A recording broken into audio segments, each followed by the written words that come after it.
Is this going? Hello everyone, and welcome back to my life and channel of my life. I hope that you're all doing well and that your new year so far has been peaceful. I just wanted to come on here with an update as to what's going on with my health. So I went today for my second opinion, and I am really glad that I did, because as soon as this doctor walked in, I just knew that this would now be my doctor. She was very thorough in her explanation of things, and I could tell that she was trying to piece everything together from like the beginning, and I appreciated that. And I need to have a doctor that's as thorough as I have been, and she was that. So, first of all, I'm going in for an endoscopy this week. My other doctor had scheduled me for the endoscopy at the end of the month. And then I was supposed to get a colonoscopy, right? That's where we left off with my health issues. She wants me to get the endoscopy done right away, as soon as possible. She said that what she'd be looking for in there, for me in particular, is masses, ulcers, and a hernia. Okay? So those are the three things that she's looking for in the endoscopy. And she's going to get all the reports and everything from my other doctor and from all my doctors, from my OBGYN. She wants to look at the DNA testing. You know, she's a little concerned about my MSH6 variant, so she wants to look at that, which makes me feel good, because the other doctor just like gave me all my stuff back to me and was like, oh, you don't have it. Like, so she's concerned about that. She also said that she made me feel a little bit better, because she's like, look, in her own words, this is a really gnarly polyp that they took out. She's like, this polyp's probably been growing in you for the past 6 to 8 years. She said that the good thing with colon cancer is that it's predictable. So, as long as I'm getting regular colonoscopies, then I'm keeping on top of it. Now, she also wants to, she wants to read my doctor's actual notes on the polyp he removed, because normally, she said, in this case, it would be like you get a follow-up colonoscopy every year. But she's concerned because he first told me 3 months and then he told me 6 months, so she's wondering if there's something else that would, necessitate me getting a colonoscopy sooner. She also explained to me, I can't tell you what a relief it is to have a doctor that actually will explain things to you as she's doing. And that's what my primary, I don't know what's up with my hair. That's what my primary care doctor does. She explains things to me and doesn't rush me out. This doctor was very thorough.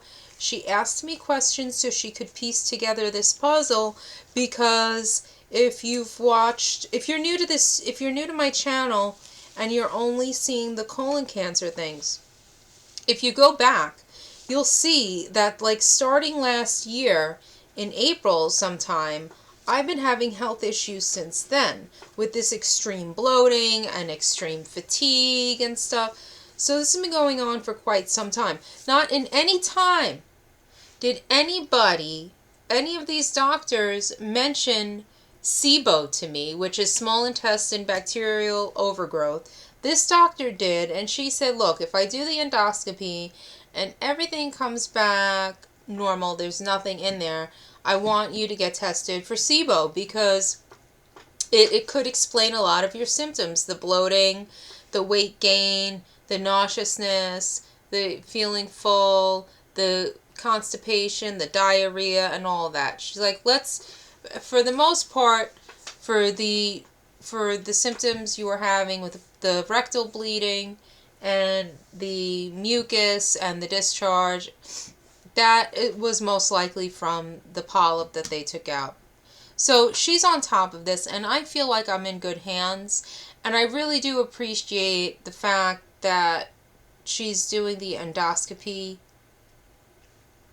quicker, and I can get this done. Her office is a bit of a travel for me, but I don't care where I have to travel if I have a good doctor. She told me that she's going to figure this out. That's another thing. Thank God, because I'm tired of trying to figure it out, on my own. So that's basically the update. I'm going Thursday. Today, I'm recording this on Monday. I'm going, happy birthday to Dr. Martin Luther King. He's one of my heroes, by the way. So today, is Monday. Thursday is the endoscopy. I should have some information by then. She wants me to schedule the SIBO testing like 2 to 3 weeks after the endoscopy, because if she has to take something out and there's labs, she wants, like, if once the labs come back, I'll know whether or not I have to go for that. If I don't have to go for it, then I could just cancel the appointment. I feel just like relieved now, because at least I feel like I'm connecting with my doctor, and my doctor is taking the time. Not like this last doctor that just walked into the room and was like, we're doing a colonoscopy, we're doing an endoscopy, not even explaining to me, or brushing me off like last time when I'm like, I'm having all of these symptoms, and not really explaining anything to me about anything. Okay, all he explained to me is that my cancer was a stage 0, that it was just on the surface, that there was that the polyp was completely removed. He didn't explain anything else to me. He rushed me in and rushed me out. And in fact, when I went in there last time, he's like, oh, I don't know if I said this in another video. He's like, oh, have I seen you before? Like, not even, and I just didn't feel comfortable with that doctor. Even though other people say that he's a great doctor, I just didn't feel comfortable with what I was being told, and I'm being dismissed. So this doctor is a woman, and I feel a lot better about it. And that's where I'm at. As far as my symptoms go, I have been noticing in the past few weeks, the intense bloating has returned. It's pretty bad. I feel uncomfortable. It's hard for me to eat because I get full right away. My poops have now gone back to like skinny poops, some diarrhea, feeling nauseous. So I don't know what's happening with that, but I was told that could be it could be SIBO or not. I don't know. So at least I'll get some information on Thursday. In just a few days, I'll know if there's anything growing, if there's any masses in my stomach, and where my small intestine joins my stomach, and where the pancreas, and I don't think the actual pancreas, but I think the duct or something. She's going to check if there's any masses there. She also did tell me that polyps don't show up on MRIs or CAT scans, and she really explained it in a way where, because when you have those tests, the intestines aren't filled up with air, so it's hard for them to see. It just looks like regular tissue. So it's hard for them to tell if it's a polyp or not. So when it's all squished together, it just looks like regular tissue on a CAT scan or an MRI. Anyway, I hope that you're all doing all right. Thank you for all of your supportive messages. I really do appreciate that more than you realize.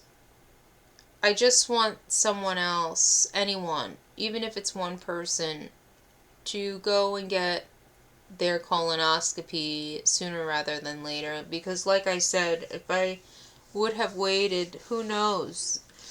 I've been reading about like cancer, and when when the cancer cells haven't invaded yet, they don't necessarily call it cancer even though those are cancer cells. So once it invades tissue and goes deeper in, then it's cancerous. Mine is a stage 0. I believe, as far as I'm being told, is the cancer cells were only on the surface of the polyp. They had not gone deeper into the polyp itself, and I got really, really, really, really lucky. So that I went. Thank God that I went. And I just, like, if you're having symptoms, again, I can't stress it enough to be your own advocate. If you're not happy with your doctor, if your doctor's making you feel a certain way, please go get a second opinion like I did. Don't just settle for what that doctor's telling you. If you feel that something is off with your body, if you feel like something's not right, if you feel that you're being dismissed and you're not being heard by your doctor, please go see another doctor. You know, when something's wrong with your body, you know it. And don't start second guessing your own intuition because a doctor is dismissing you. If you feel that something's not right, push for answers, advocate for yourself, and get another doctor if you have to. There are many, many doctors. There are many, many, many doctors. You don't have to settle for just one. If even if that doctor, maybe it's closer to where you live or it's just easier. A lot of insurance plans take multiple doctors. You don't have to settle for one. Keep going until you find one that you feel comfortable with. And I could tell you today, for me, I knew right away when the doctor walked in. I got her vibe was good. I felt like, she was going to help me. She looked me in the eye. She explained things to me. She talked to me. She made me feel at ease. That's what a doctor should do. A doctor should not dismiss you. A doctor should not make you feel like you're paranoid. A doctor should be willing to listen, especially the first time seeing them, to your situation so they can come up with some kind of plan to figure out what's going on with you. Don't settle for less than that. Okay? Alright. I will update you folks when I'll put up another update probably this weekend when I find out any information about the endoscopy. And then I want to share, because I'm nervous about getting the endoscopy. Everybody says, it's not that big deal. I'm going to go through, I'll put up a video where I explain the whole procedure and my experience. So if you're nervous about getting an endoscopy done, you can listen to like my experience, so maybe it'll make you feel better. In any case, yeah, so probably this weekend I'll do another update. But don't hold me to that, because I'm working and I'm not feeling well, and we'll see how I feel. But I will update either way at some point about what's going on with the endoscopy. Okay, I'm wishing you guys a lot of peace. I'm sending you all a lot of love, and I thank you. Like, seriously, you don't know what it means to have people validate you. Like, even though, like, we're not supposed to need, like, external validation from people, but I really do appreciate every single person who has commented on my videos, this phone call, giving me words of support and sending me and praying for me and sending me a lot of love and light and all of those things. I thank you. Thank you so much. Thank you to everyone who has shared their journey and story in the comments. I appreciate you. I'm praying for you too. I'm sending you all good thoughts, and I'm wishing for all the best things for every single one of you. Okay, I'll talk to you soon. Toodaloo.